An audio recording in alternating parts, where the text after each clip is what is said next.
Ghosts are probably the most commonly reported paranormal experience. Almost all of us know someone who claims to have seen or experienced a ghost at some time. The most popular view of ghosts is that they are the spirits of the dead come back to haunt us. And it seems there are as many different types of ghost as there are people. At Newby Church in England, a ghost appears with a sinister skull-like face. A black abbot seems to float above the graves in a picture taken at Presbury, England. The ghost of Lord Combermere appears to have no legs. And the apparition at Rainham Hall is just a misty form, devoid of features. These are all rare examples of ghosts appearing on photographic film, and there have been many attempts to fabricate such spirit pictures for fame and fortune. But in the end, there are still so many personal reports that we cannot pass them all off as fakes or tricks of the mind.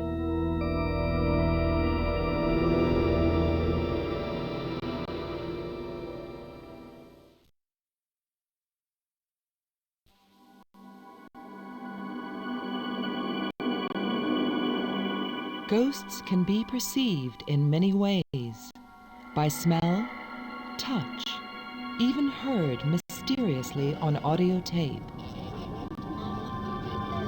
And a ghost's presence can also be sensed by emotion. Just after the war, RAF pilot Bill Corfield was flying through the Corinth Canal in Greece during a raging storm. He had just 17 feet clearance on either side, and knew that if his wings scraped the rocks, he would crash into the canal below. Suddenly, an unearthly silence enveloped the plane as the ghost of his dead brother Jimmy seemed to take over the controls.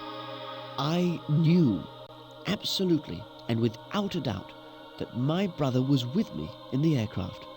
There was nothing physical, but he was there. The plane flew unnaturally straight to the end of the canal and to safety.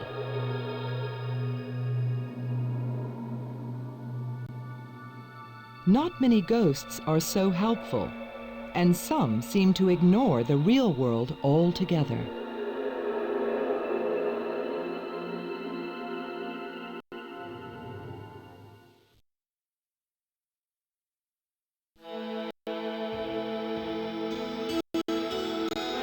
In February 1907, a police officer was on duty at the Royal Palace of Hampton Court near London when he saw an extraordinary procession.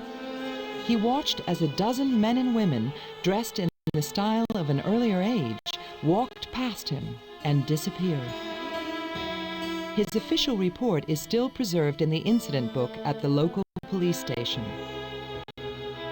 Like so many other appearances, no explanation has ever been found.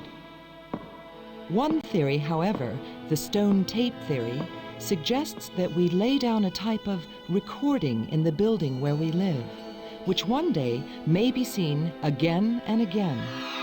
But this only accounts for ghosts that appear not to interact with the living. What about those that do?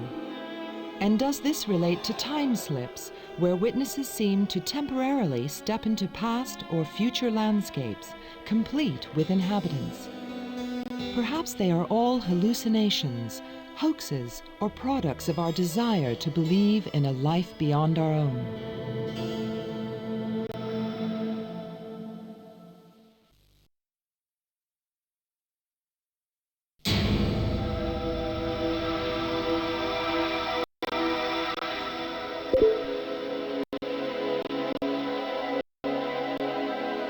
Ghosts can appear anywhere, at any time. But it seems that there are certain places where they are most likely to be seen.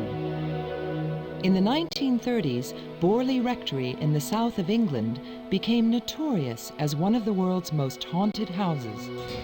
The newspapers were full of sensational stories about headless men, a phantom carriage, and other terrifying apparitions. When Borley Rectory was burnt down a few years later, a ghostly nun was seen at one of the windows trying to escape. Since then, Borley's ghosts have disappeared. So what is the world's most haunted building today? The Tower of London, where thousands of people met their bloody deaths? Whaley House in San Diego, California? Or Dover Castle, where researchers video recorded a heavy wooden door apparently being shaken by a ghost?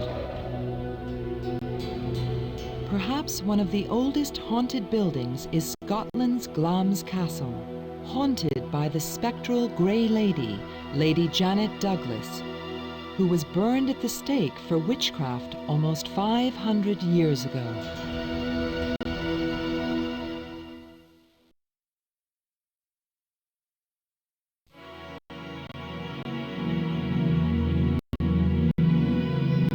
Perhaps we should be suspicious of stories about famous ghosts in famous places. In theory, a queen or a president should be no more likely to be seen in spectral form than anyone else.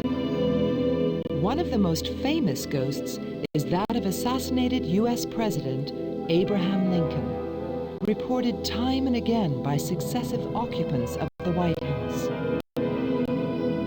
Certain places are also haunted by the ghosts of animals, especially dogs and horses. Centuries ago, at the Manor House in Oxenby, England, a black cat was mutilated to punish a member of the family. Since then, its ghost has been seen prowling through the corridors. It seems to be seeking comfort, but then vanishes into the floor at the witness's feet. On each occasion, the cat appears as an omen of death. After subsequent appearances, first a girl died, then her mother and father. Perhaps the existence of animal ghosts suggests that animals, like people, have spirits.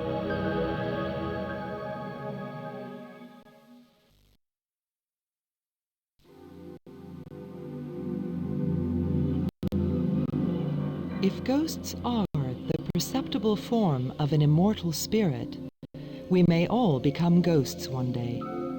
Yet hauntings are especially associated with traumatic events, sudden deaths, or some act of appalling cruelty. It has been suggested that an intense emotion, such as mortal fear, could spark off an abnormally large electrical discharge from the brain, which might then be permanently recorded on the environment. The recording may be replayed only at certain times, such as the anniversary of the event. Or perhaps it is always there, but only apparent to those who are especially receptive.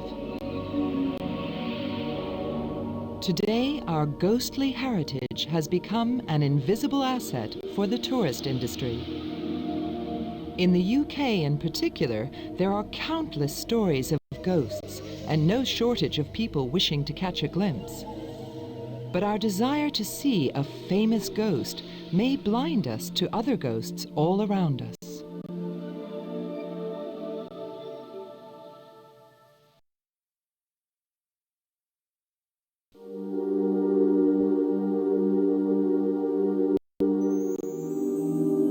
Though this is the standard image many of us have, most ghosts don't come rattling chains and wrapped in white sheets. In fact, some ghosts may not be frightening at all. So how do you know when you're in the presence of a ghost? We may perceive ghosts using our senses of sight, hearing, touch, and smell. Ghosts which can only be heard are often known as banshees, and in some cultures are omens of death or disaster for whoever hears their terrifying screams. Sometimes more than one sense is involved, as in the extraordinary case of Indiana's Lady of the Wood, whose terrifying form appeared floating above the ground, wailing for help to save her child. Not only could this ghost be heard, it looked so solid and real that hordes of ghost hunters set out to confront it with knives and guns.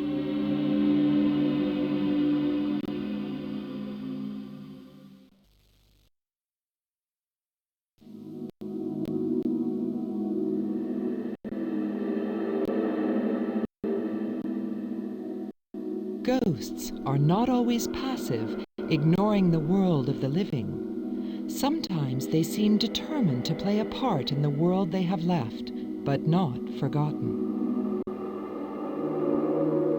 The English automobile and speedboat racer Donald Campbell was convinced he was protected by the ghost of his father, Malcolm, who had also set world speed records in the 1920s.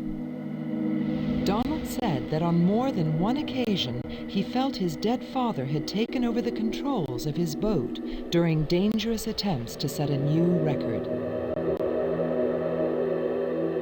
Perhaps the most famous protective ghosts are the aircrew of Flight 401, which crashed in the Florida Everglades in December 1972. They have since been seen on many occasions making safety checks on other Lockheed planes. The ghost of Second Officer Don Repo told the captain of another aircraft, "There will never be another crash of an L-1011. We will not let it happen."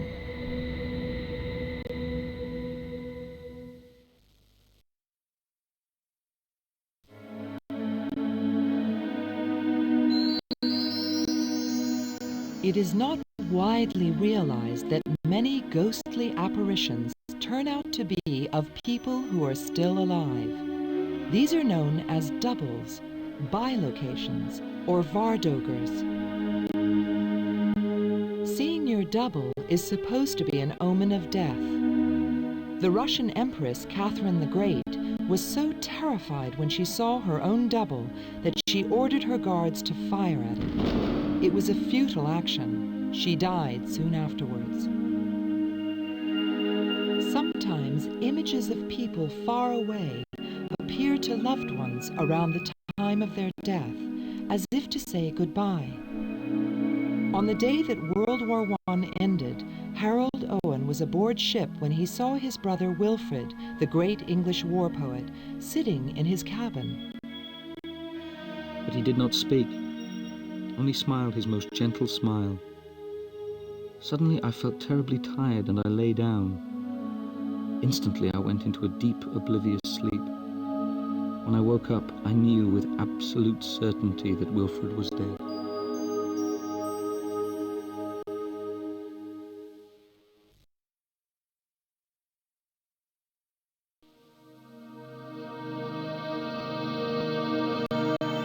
Ghosts have been seen since time immemorial, but some kinds of apparitions seem particularly modern. Unlike the more traditional ghosts of the highway, phantom hitchhikers seem more solid and real, and occur so often that they have become an area of special research. Maria Rue was killed in a tragic accident on a lonely road near Uniondale, South Africa in 1968. Since then, a female phantom hitchhiker has appeared at exactly the same spot several times. Once, in 1978, accepting a lift from motorcycle rider Davy van Jaarsveld. Many other phantom hitchhikers are associated with accidents, but sometimes they can cause accidents themselves. In Norway, there is one notorious phantom hitchhiker. If you give her a lift, it's said, you'll have a terrible accident. The problem is taken so seriously that warning signs have been put up. A red triangle surrounding a picture of a ghost.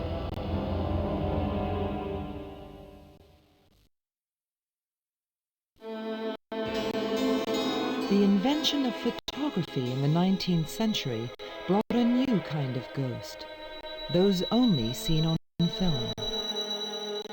Many people have thought they were taking an ordinary picture, then discovered a mysterious figure in their photograph. On December 5th, 1891, a photographer took a picture of the library at Combermere Abbey, northwest England. When it was developed, it revealed a ghostly figure sitting in the armchair on the left. It looked exactly like Lord Combermere, whose funeral was taking place at the time. The Raynham Hall ghost was seen by the photographer, but not his companion. The camera picked up the eerie white figure perfectly. Can something like a camera be more sensitive to spirits than people? It seems that sometimes even physical objects can themselves be haunted, like the carved heads of Hexham, which are associated with ghostly apparitions of half-man, half-wolf figures that haunt the buildings that they are kept in.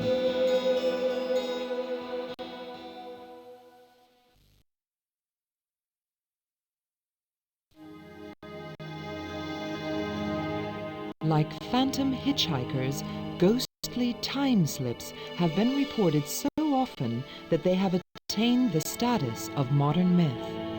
The phenomenon occurs when witnesses seem to step through a doorway between times, often seeing people and buildings that haven't existed for many years. In August 1901, two women visited Versailles in France. While walking around the grounds of the palace, they began to observe people dressed in 18th century clothing. They even saw a man and woman they later believed may have been Louis XVI of France and Queen Marie Antoinette.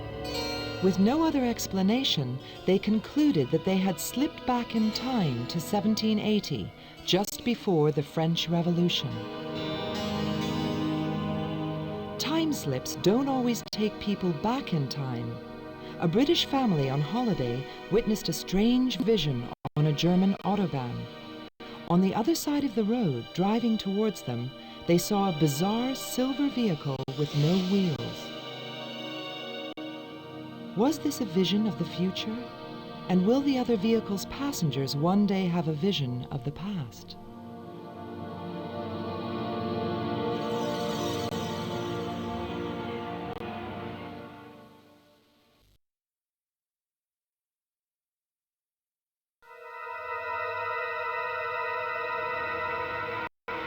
The word poltergeist is German for noisy spirit, but this barely begins to describe the most destructive and terrifying of paranormal phenomena.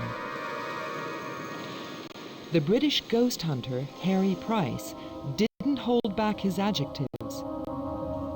Poltergeists are cruel, purposeless and spiteful. A ghost haunts. A poltergeist infests. Perhaps poltergeists shouldn't be called ghosts at all. Some investigators believe that this type of activity comes from repressed sexual energy. Many poltergeists are willing to communicate, audibly or in writing.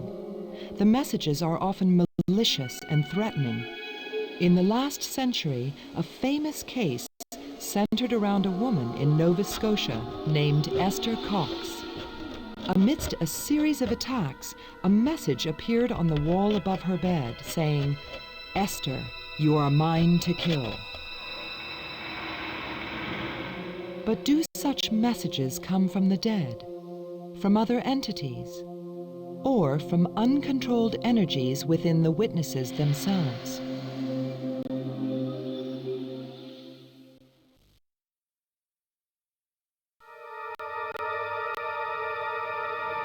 Poltergeists are a favorite subject for films because their manifestations can be so much more dramatic than the silent appearance of a misty specter. The reality falls little short.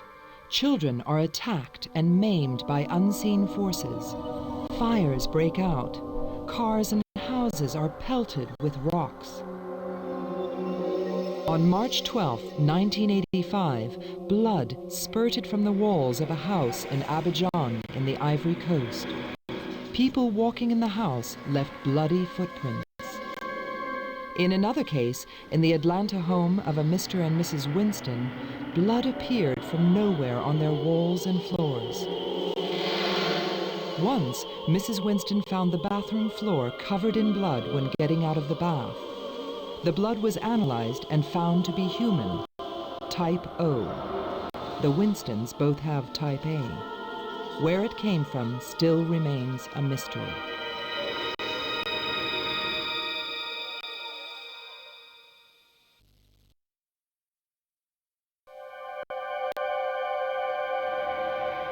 it is when attacks become intolerable that investigators are called in. Sometimes an unhappy child or a malicious neighbor is discovered, deliberately creating havoc. But often, the attacks defy explanation. In the case of the Giles family, who lived in Bristol, England in the 1760s, an investigator set up a bizarre experiment with the elder daughter Molly, who was plagued by a poltergeist. He marked some pins and placed them one by one into a pincushion. After the first one, Molly cried out in pain. The identical pin that I marked was run through the neck of her shift and stuck in her skin, crooked very curiously. It was not a minute from the time I put the pin in. And poltergeists continue today, the most famous probably being the Enfield case, in which a family was plagued by paranormal activity for over a year. Moving objects, strange voices, and a great force that lifted a young girl into the air were even recorded by sealed cameras positioned by two researchers.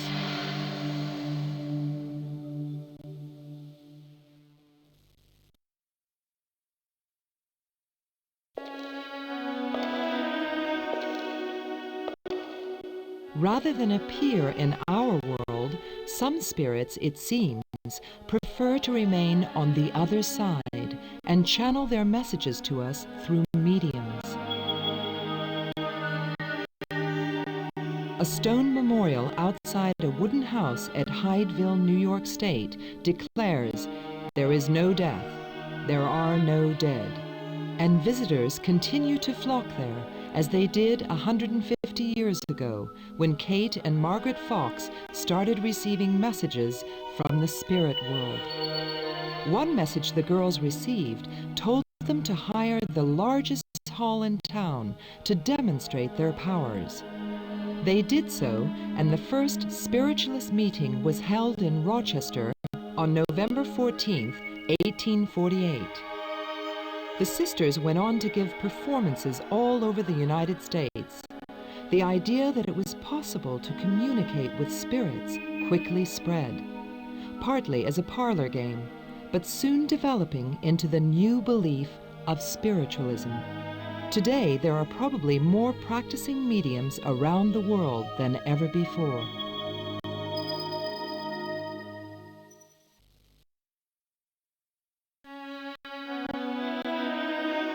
Mediums often use particular spirits known as spirit guides to introduce them to those in the spirit world.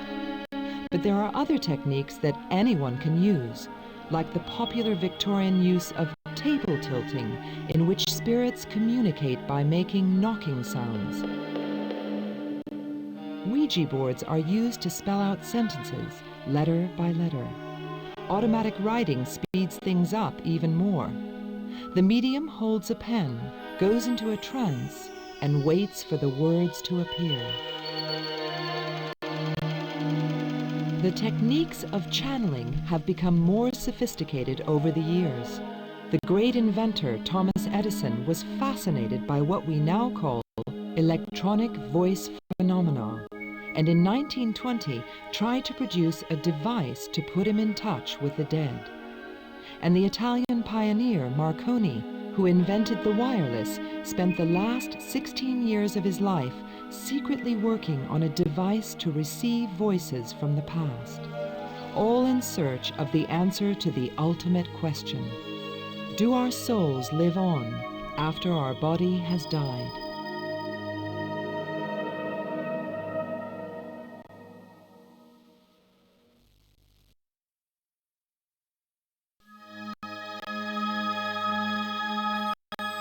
Unfortunately, many mediums have used trickery to prey on vulnerable clients desperately trying to contact their loved ones.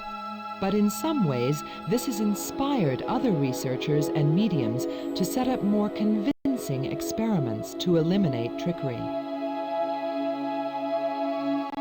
Cross correspondences, for example, rely on completely unconnected mediums receiving fragments of the same message in different parts of the world. The two great psychologists, William James and J.H. Hislop, promised each other that whoever died first would try to return and contact the other. In 1910, James died, and Hislop waited for years, slowly losing hope. Then one day, he received a letter from a couple in Ireland saying that their seances had been plagued by persistent messages from a certain William James, nagging them to contact a Professor Hislop. In a desperate attempt to get rid of him, they had finally decided to track Hislop down. Maybe experiments like this could prove the existence of life after death.